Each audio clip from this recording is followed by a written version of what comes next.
Ayu dan Anton tampak gelisah dan lemas. Terlihat mereka mondar-mandir tak tenang di warung ayam gorengnya. Warung yang dulunya ramai, kini terlihat sepi. Hari demi hari, waktu demi waktu terus berlalu. Dan kini kehidupan Ayu dan Anton tambah terjepit dengan beban hidup yang semakin sulit. Berbagai upaya telah mereka lakukan untuk memulihkan ekonomi mereka. Namun, semua itu sia-sia belaka. Mereka malah semakin terpuruk dalam lembah hutang. Untuk mencukupi hidup mereka sehari-hari, mereka harus hutang ke sana kemari. Karena usaha mereka yang hampir gulung tikar. Suatu hari, tak sengaja Anton bertemu dengan seseorang. Sebut saja namanya Mas Joko.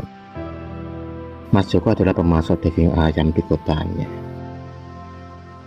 Mereka bertemu di sebuah warung makan pinggir jalan. Saat itu Anton tengah membeli lauk dan sayur untuk makan siang orang di rumah. Dan kebetulan saat itu Mas Joko juga berhenti untuk mampir makan siang di warung tersebut. Mas Joko baru saja kirim-kirim ayam ke para pelanggannya. Akhirnya mereka berdua terlibat dalam sebuah perbincangan. Mas Joko ternyata juga memasuk ayam-ayam tiren secara diam-diam sebagai sambilannya. Anton menceritakan tentang kehidupannya yang lagi sulit dan banyak hutang. Dia menceritakan juga tentang usahanya yang kini hampir gulung tikar. Sudah seminggu, kini dia tidak berjualan karena modalnya yang hampir habis. Tiba-tiba Mas Joko menawarkan sesuatu. Dia menawarkan ayam dengan harga yang lebih murah di bawah harga pasar ayam potong standarnya. Karena penawaran yang begitu menarik, akhirnya Anton pun menanggapi tawaran Mas Joko. Apalagi saat itu Mas Joko memberikan keringanan untuk tidak membayarnya lebih dulu. Sebagai awalan Mas Joko akan memberikan beberapa ekor ayam untuk modal usaha Anton. Penawaran yang menggiurkan diri Anton. Mungkin ini adalah jalan satu-satunya aku menjadi kaya. Karena dia tahu keuntungan dari jual ayam goreng dengan harga normal.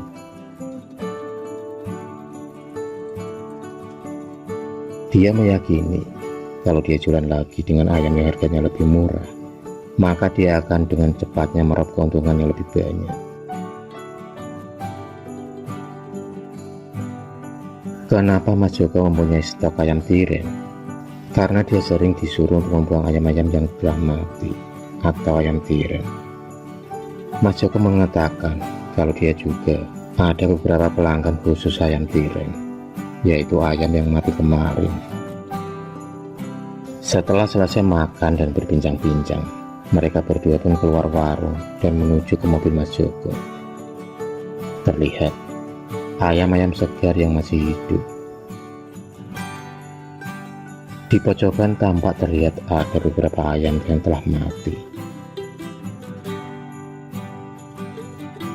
Terlihat ada satu kotak yang ternyata setelah dibuka berisi ayam-ayam yang telah mati kemarin, dan ada beberapa yang baru dan mati saat perjalanan.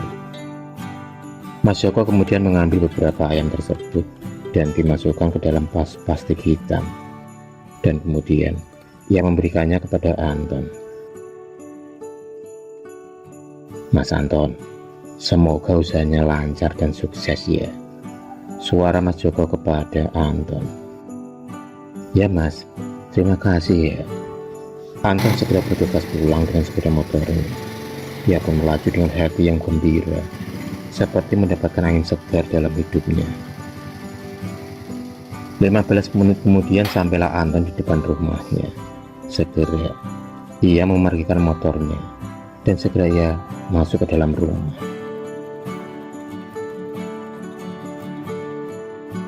Sambil membawa satu tas plastik hitam, Anton akhirnya masuk ke dalam rumah. Anton segera masuk ke dalam rumah sambil menenteng satu tas plastik yang berisi ayam tiren itu.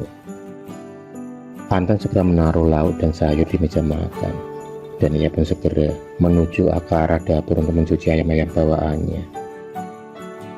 Begitu ayam dikeluarkan, langsung tercium bau yang sangat menyengat. Bau ayam mati. Ayu yang mencium bau tersebut segera keluar dari kamar dan langsung bertanya kepada suaminya.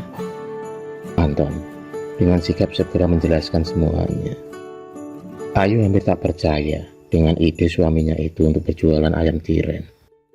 Tapi Anton bersikeras akan melakukannya. Dan Anton mengancam Ayu agar menyimpan rahasia ini. Ayu hanya bisa menuruti ajakan suaminya meski hatinya berontak. Waktu pun mulai sore. Anton dan Ayu kini membuka dagangannya lagi. Mereka telah meracik ayam-ayam tiren itu dengan bahan-bahan pewarna dan pengawet. Mereka membuka dagangannya dengan harga yang murah dari pedagang lain.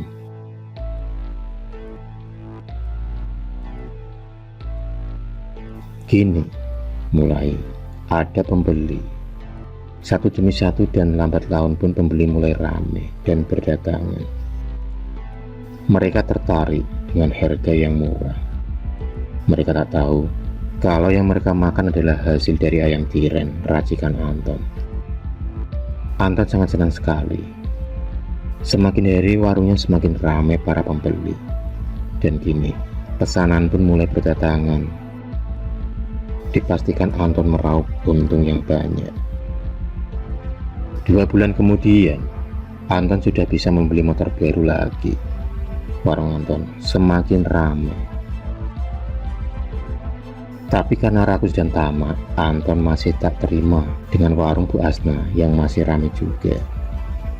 Sama, Bu Asna juga penjual ayam goreng yang memang warungnya sudah ramai dari dulu. Anton menginginkan hanya warungnya saja yang ramai sehingga dia akan lebih bangga dan dikenal menjadi orang yang sukses.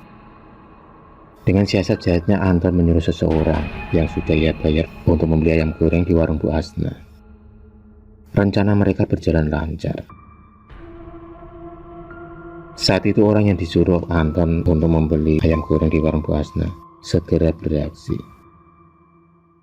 Orang tersebut datang ke warung Bu Asna untuk membeli makan ayam goreng. Sebut saja orang itu namanya Kang Paijo. Setelah memesan 2 porsi makan ayam goreng, Kang Paijo pun bereaksi menukar ayam goreng yang ada di piringnya dengan ayam tiren bawaan dari Anton. Tiba-tiba Kang Paijo marah-marah sambil membanting piring makanan.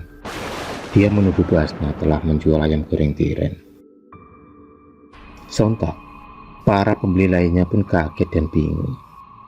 Setelah dicek, memang ayam yang berada di piring makan itu mengeluarkan bau yang tidak sedap.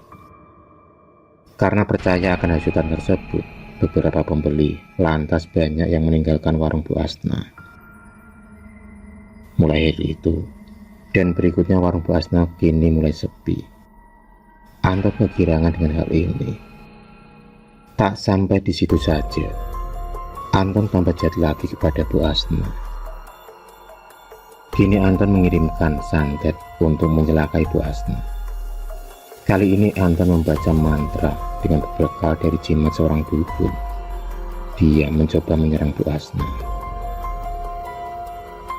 Di sisi lain, Bu Asna yang saat itu sedang mengaji merasakan ada hawa yang berbeda yang terasa mendekatinya.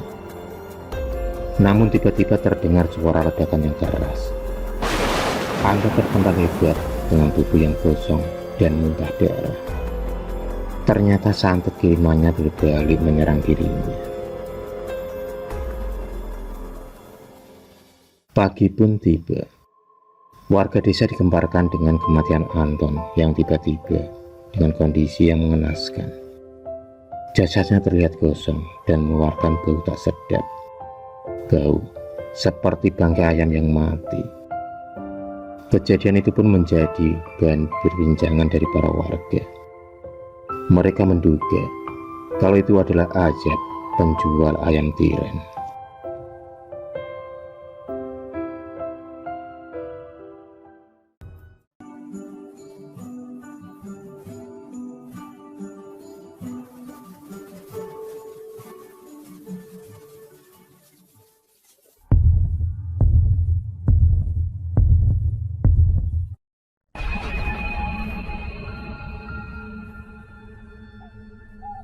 Terima kasih sudah menonton video cerita bergambar ini. Klik subscribe untuk terus berlangganan video-video cerita bergambar selanjutnya. Semangat berkarya.